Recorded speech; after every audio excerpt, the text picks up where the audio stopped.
Okay, lots and lots of permission. And I only want to know what I really need to know consciously for myself. That's very important, because often we'll want to analyze it. So we'll be in there's this emotion coming up and you're like, oh, I'm not good enough. And then you're thinking, and then after you come to this, oh, therefore life is not safe. No, no, no, no. The moment you start coming up with therefore, you're going from your feeling body to your brain body, and you're making a judgment upon life according to the pain. Mm-hmm. But you are not pain. This is not you, so why live life according to that?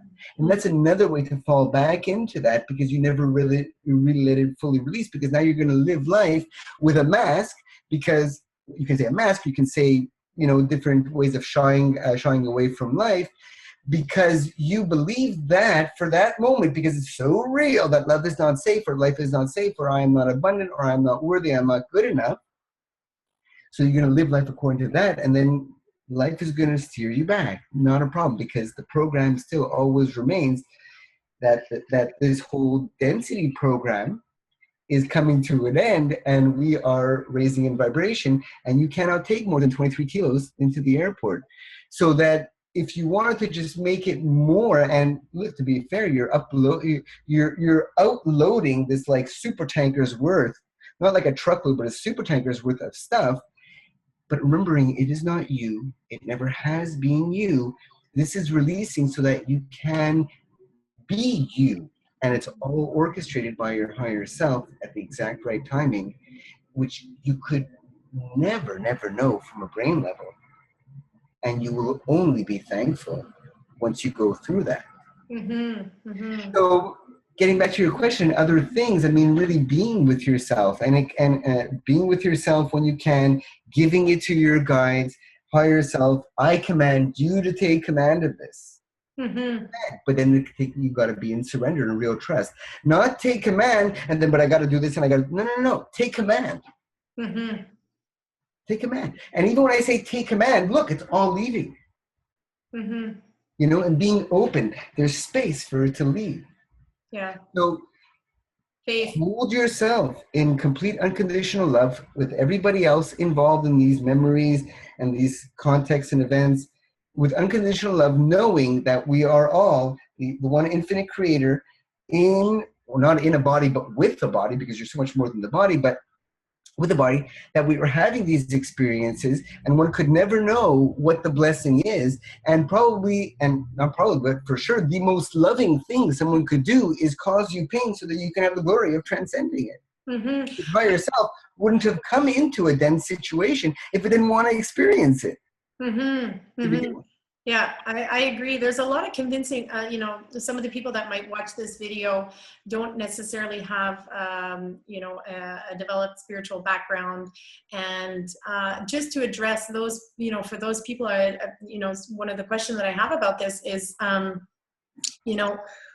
when we're in that space and we're not able to convince ourselves through these knowings, through this knowledge, this wisdom, that we just need to kind of surrender and have faith that we are, in fact, releasing, and that our angels and our guides and our higher self is going to, is taking care of the situation for us. What are some of the ways for people to, just on a very basic level, when they're not able to convince their mind, what are some of the ways for them to kind of relax into that space? Like, is it getting in touch with the body? What would you recommend for someone on that level? Feeling everything as thoroughly and as thoroughly as one can, as authentically as one can. Mm-hmm. Crying it out. In Chinese medicine, we know you cannot have an emotional release without some kind of a liquid, or whether it's phlegm, or whether it's tears, or whether it's sweat, or whether it's caca or poo-poo, or seminal ovarian fluids. You need to have some kind of a release. So I mean, just sit and be with yourself, and that which comes up, go with it. But feel everything, and draw no judgments. Mm-hmm. Feel everything and draw no judgments about yourself, about life, or about anybody else involved in it. Because when you're drawing judgments, you're actually drawing judgments in the middle of the process. So you're drawing judgments on only half the data or half of the process, which will actually derail the process or slow the process down. But it's sort of, think of it like this. It's sort of like if you have this rug, we have a rug and we've got like an 8x10 room and it's all rolled up and we unroll that rug and halfway through we're like, oh my God, it's not long enough. That's what a judgment is in the middle of that. So really just feel it, be as authentic as you can, cherish as much as you can this vulnerable moment because it is truly an expression of pure power. Mm-hmm. To be vulnerable. Mm-hmm. Yeah. Oh, thank you. Yeah. I guess that leads me to the mind and, quieting the mind. If we're not able to if we're not able to step into the wisdom to basically convince ourselves that we are releasing, that everything's going to be okay. We're eternally going to be loved. How much does meditation play in all of this? And, would you say that, I know that meditation is huge and I'm sure you're going to recommend it as well. But what are some of the tools for quieting the mind to get into that more positive space if our mind isn't working with us? Right. Listen, I think that's great. Thank you for bringing that. It's just as simply as following your breath. Just as simply as following your breath. I'm taking in the breath, and now the breath is becoming me, and now I am exhaling the breath, and I am becoming the outsideness. And the outsideness is becoming the insideness, and the insideness is becoming the outsideness, etc., etc. And, depending on whatever is okay for you to believe at this moment, you might want to call your favorite archangel in with you. You might want to call your favorite ascended master with you. You might just want to say, okay, whoever of my guides, whichever Christed beings of the light are here with me, I don't care what name it is, I don't care what frequency you are, whether you're the blue ray or the pink ray or come on down, hold me, like put your hand on my shoulder, hold me, let this process be for the highest good of myself and for the highest good of all life everywhere. Mm-hmm. So it really will depend, but even if you're really just following your breath, and if you've got maybe you can go on YouTube or go to buy something from Source Vibrations, just these that you can get maybe 528 hertz or 432 or some other kind of a thing, and just listen to the music and have the intention to get better and give that permission to your guides. Even that's good. Mm-hmm. Even that is good. Just listen to the music, say, guides, take care of it. And this is for the highest, my highest good, for the highest good of all life everywhere and beyond. Mm-hmm. Thank you. I want to push into some of the more deeper stuff because time is flying. Okay. Some of the work that you do, I don't know if you want to maybe just give us a brief description of your work with, awakening the illuminated heart. Okay. Just to open things up so that we could talk about a heart meditation and that sort of thing. Okay. So you mean describe the proceedings of the workshop, or do you? Whichever, however you want to go into it, but basically maybe just like an overview of what the workshop is. Okay, great. So the workshop really is about, it starts off, it's in different sequences, it's 4 days. And so the workshop initially, it's really about opening the heart and connecting with other people and connecting with Mother Earth and connecting very, very deeply with other people through breath, through looking in each other's eyes, through sending just pure love back and forth, and really seeing that we're not that much different. We're not that different, even if it's a pure stranger. And I've done this workshop with really, really excellent friends, with romantic partner, with people who I haven't known, and a lot of stuff is revealed, and we're not that different. And then we use a lot of imagery in order to correct different imbalances with the right and left, with the different polarities, and helping to introduce different connections with higher self and with different sacred geometries that are part of our light being, in order to prepare the terrain. And the next day is really more about opening up one's belief system to what is possible. So one's paradigm can expand as opposed to being narrow, because we're going from this place of limitation which is pretty convincing, to this place of the reality of everything is completely infinite and unlimited. So through different teachings and talking about what's gone on in my life and stuff that Drumblow has gone on in Drumblow's life, and talking about things like we've been talking about, how to go about healing, how to go about this time where like every single week it seems like consciousness is ratcheting up, and it is. You know, how do we deal with this? How do we deal with all of this? I cannot stay with this. So we talk about all of that. And then in the afternoon, we go through a rebirthing process that has nothing to do with holotropic breathing, but it's very, very, very sponsored by the Archangelic community and other ascended masters who, you know, who want to show up, who might call in. And it's extremely, extremely powerful, yet gentle, no trauma, no drama, and all that is no longer serving us at this exact moment and that would hinder us to go into our heart. And from the Chinese medicine perspective, we'd see it as maybe the heart protector, because the heart protector protects, but it also protects you from getting in, right? So instead of being in heart closed, you're in heart open. And then, so you have this tremendous healing. And the next day, it's really about learning how to move the critical mass of your own consciousness within your body, to move it from the place of brain polarity into that place of unity consciousness, love consciousness, Christ consciousness, into the sacred space of your heart, and then into the tiny space of your heart.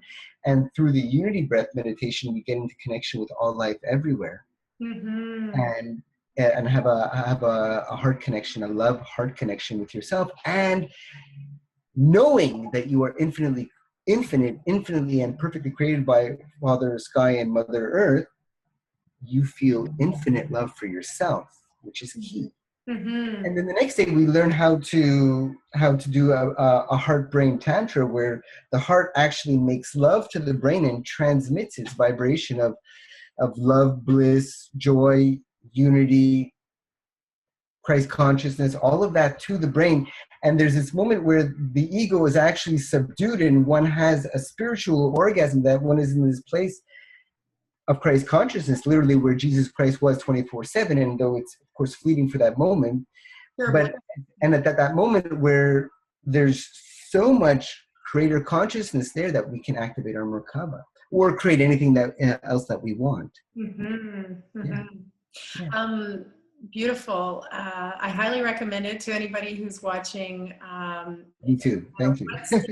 What stage of on your spiritual path, or even if you're not aware of being on a spiritual path, the workshop definitely will give everybody something great.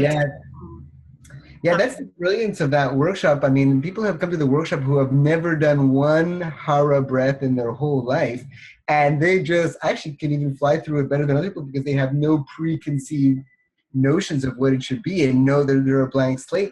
But it's just accessible to everybody. And how many workshops I've been in that somebody's been doing Qigong for 30 years or non-duality meditation for 20 years, and then somebody has been like, I don't know, he's my acupuncturist, and like he said, come on down. So I'm here I am.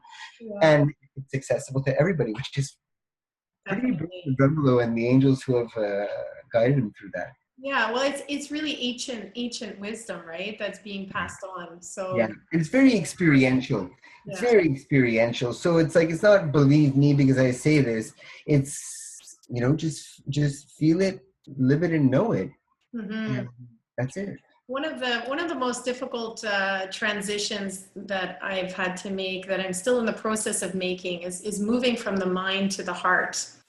And I experienced the heart during the workshop, which is a very you feel very blissed out, and the mind sort of quiets so that the heart can start projecting through the mind. But I experienced some trauma in my life, like many others, and often our ego becomes a little overdeveloped because it wants to protect us more. The more trauma we face, the more it's developed. And so I found that the transition has been slow and sort of difficult. I think a lot of people we're just living in that society nowadays, in a world where we are dominated by our minds. And so how would you define the difference between living from the mind and living from the heart? and Okay. how someone can move from the mind to the heart. Okay, that's a good question, because a lot of times people will say, it's very fashionable to say, I'm coming from my heart, I'm living in my heart, but really they're in their right brain, which feels a lot softer and fluffier than their left brain. So they think that they're in their heart, but they're truly in conditional love. So that's important to make that move. And to know when you have to physically displace yourself, you've got to physically displace that consciousness that has been for, we can say, 13,000 years since the fall of Atlantis, or for the last while, it has been in our brains, and make that move. So because because my experience is really through that process of awakening illuminated heart, what I can speak for that way, and what I would say is once you have that inner technology, if you will, to really have access to that sacred space of your heart, is keep bringing your consciousness in there. And there's this analogy that the way I see it, it's almost like, if you have your consciousness in the place of polarity and judgment and all of that, and place of finiteness and two-ness as opposed to oneness, then your consciousness will be stained and take on the property of that polarity, and you will have more of that. If you bring your consciousness into that place in your heart that is only love, that is only unconditional love, that knows no separation, that is completely infinite, your consciousness will begin to take on more of that frequency, will be stained with it. So it's almost like if you have a candle wick, 2 candle wicks, and you dip one into the paraffin and one into the beeswax, you're going to have 2 different candles. And the more you dip it in to the respective waxes, the thicker that candle is going to be. So just keep bringing your consciousness, bring your consciousness back into your heart, back into your heart, back into your heart, back into your heart, back into your heart, back into your heart. And try to look at life as for my highest good and for the highest good of all. You know? Yeah. And using discernment. Discernment is what's right for you, but you would never judge anybody based on that. You know? So does that help? Yes, it definitely answers my question. For those, because what I've realized about the heart is it's very difficult to describe what it's like to be living from the heart. There's no words really, because words live within the mind. So some of the things that you mentioned are, it becomes infinite. Love becomes unconditional. And how how can one really understand or detect if they're living the mind? Because the mind's kind of tricky, and you have like the spiritual bypassing that happens. The mind starts kicking in, and we're no longer aware until something shows up for us that makes us realize we haven't been in the heart. So I don't know if you can speak on that a little bit, if that gives you anything to talk on. Yeah, absolutely. There's different ways. One of the ways, if you feel that there's any kind of protection, you're not in your heart. It's so funny how everybody will kind of want to think that the heart is so vulnerable and all of that, which is the funniest thing, because the heart is the one that knows it's completely infinite and immortal at every moment. So that's one of the ways that the brain will sort of convince you that or kind of fool you a little bit there, so that if you're at all in this place where you're not like just in like this, then you're in your brain. In your heart, it's no problem. Today's a beautiful day to die. It's wonderful. But there will be different markers in your life. I remember one of the things that really, really impressed me with this work was I was living in NDG, and I'd go for a walk on Queen Mary on the way, and I would meditate all the time from 8 to 9, and then I'd leave to work at 9, and I would leave, and I'd have this huge smile on my face, and for 6 or 8 months, every single day, regardless of who passed by, they would get this huge smile. No woman felt threatened ever. No person. But I mean, women will often feel like, oh, he's hitting on me, or what does he want, or there's this, because there's a lot of that. And never once did any woman ever feel any kind of like specificness of that, or that I was advancing. It was just this pure love. Hidden agenda or some There sort was exactly, there was no hidden agenda. There was no or even overt agenda. It was just pure love, and nobody noticed anything. It was just like that. That really impressed me, because all of a sudden you can love without being threatening. Mm-hmm. You know, it's a non-threatening love, which is, it's got to be the onlyness. So it's got to be that onlyness, you know, that everybody recognizes, regardless, no matter how jaded, no matter how hurt, no matter how, everybody will recognize that. Mm-hmm. There's no agenda. There's no strings attached. There's nothing. It's just, here I am, infinite love, smiling at infinite love. Mm-hmm. Mm-hmm. Yeah. So in terms of ways to tap into the heart, obviously the workshop is one way to get into it. Yeah. Are there any other recommendations that you have in terms of, you know, helping people live from the heart, and why should we live from the heart, Michael? Maybe you can speak to that question as well. In terms of getting in the heart through other ways, I'm sure there's other ways. It'll all happen anyways. It'll all happen anyways. Awakening Illuminated Heart will take 4 days, and it'll fast forward you. Okay, it really will be a stair step in consciousness. So it's going to happen anyways. But trying to, like, keeping to moving that consciousness downwards in your body, into your heart, moving it downwards. And, you know, if you're doing a lot of heart chakra work, that will help too. But really, key is feeling that movement down, okay? And having your presence, stop being here and start being here, and practice looking out through the world through your heart, okay? And your third eye is going to open up, because the third eye is the eye of the heart, the eye of love, eye of unity, eye of oneness, eye of truth.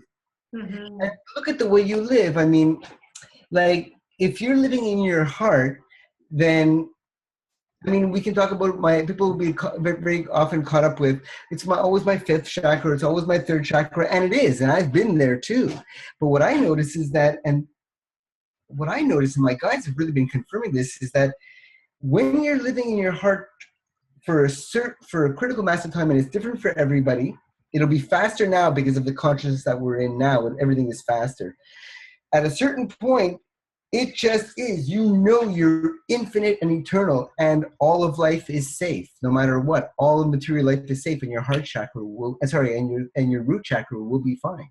Mm-hmm. And you are infinite and eternal, and you can physically love and procreate and create anything you want, because you are a creator. Mm-hmm. So your chakra will be fine.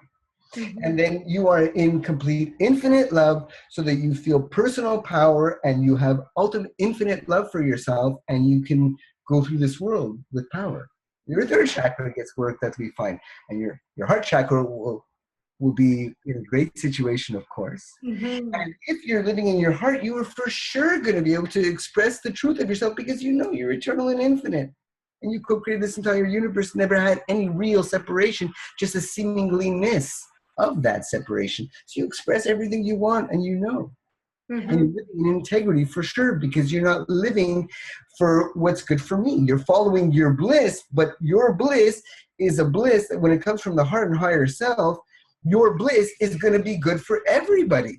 Mm-hmm. Not necessarily in the unfolding of linear time, but it will be for everybody's highest good if you're really following your bliss, and not just sort of following your selfishness. Okay, mm-hmm. Which we see a lot in light work communities too, because we're moving from that place where we stop just doing for other people that it's like me, and then that's a different level. It's just a different level where you're at. You wake up to this place where you've been doing all this so that you will be liked, because you didn't have enough self-love. So now you do everything, and you actually get a little bit self-centered, and it can even get to narcissism. You get to that place.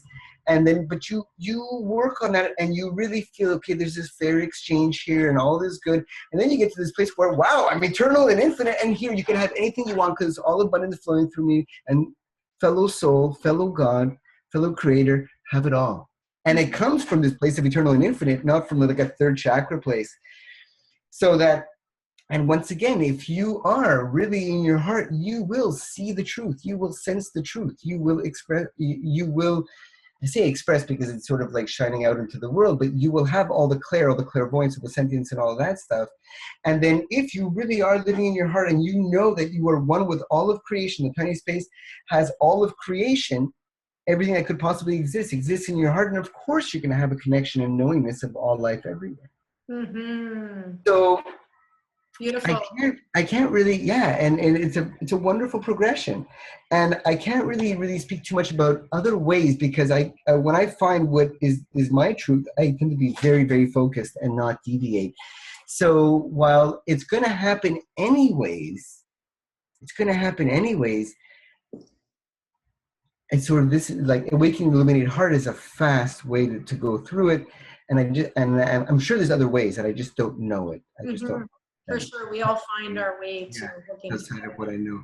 And there was a second element to that question: what is living in the heart? If I remember correctly, well, living in the heart is that which is for my bliss, that is following my bliss, but actually encroaches on nobody's free will. Mm-hmm. Okay, doesn't physically hurt anybody. Okay, and there's a sort of like a gray area because sort of like, say if you're in a relationship, could be a romantic relationship, could be a friendship relationship, and you're at this place where you know it's your knowingness and you have to speak your truth and say, we cannot be friends anymore, or we cannot be lovers anymore, or we can't not go out anymore. And this, you know, this will hurt that person's feelings. But if it's the truth of your heart, if you're really knowing this from the truth of your heart, in that linear moment, it might not seem like the right thing for that person, but it could only be the right thing for that person. And the same thing, vice versa. Somebody who come and say, well, I don't want to be your lover anymore, they're actually doing the most loving thing that they can possibly do, because this will be sort of like a goldfish that you put on a hook and this whole whale comes out and I'm not good enough, I'm not lovable, love is not safe, etc. will come up and out if you can allow it to, and then you can truly be more of your real frequency. And when Just that right there, you hit something knob on the head, because a lot of people get to that moment and they struggle with the knowing, the intuitive knowing that seems to be contrary to the wellness of the immediate situation in front of them. Yeah. And, you know, how does someone, I guess it comes down to trust and faith. Yeah. And just simply, you know, slowly building up to it, to the strength of sticking with the intuition and. Yeah, and your inner knowingness, and faith. And it's, you know, it's so much easier said than done, but it is doable. Mm-hmm. It is doable, you know? Mm-hmm. Yeah. And remembering that it's all a blessing and that linear time will unfold the blessing of it so that it will reveal itself, but you know it's a blessing. Mm-hmm. And it's a blessing for the other person too, even though you don't want to cause them pain. If a relationship is ending, then that energetic exchange, often in a relationship, you call somebody into your life when the two co-creating souls know that this isn't going to be the relationship. If there is something like that destined in your life, then it isn't going to be but that person has this element of a vibration or a sort of a way of being that you are actually missing in order to really be more of your own full vibration. And it could be whatever. It could be confidence, could be independence, it could be abundance, it could be whatever it is. And you need to see this all the time, see it back and forth so you can espouse this and really take this in and vibrate that, so you vibrate more of who you really are. And the same thing for that person. So if that relationship is ending, it's because that, and it takes a lot of wisdom. It takes so much easier to say than do, but it's because that has been accomplished. Mm-hmm. And now, if I'm more resonating who I really am, more vibrating who I really am, I can meet that person who is not better, but who's more suited for me at that time, who's a better match for me and the other person as well.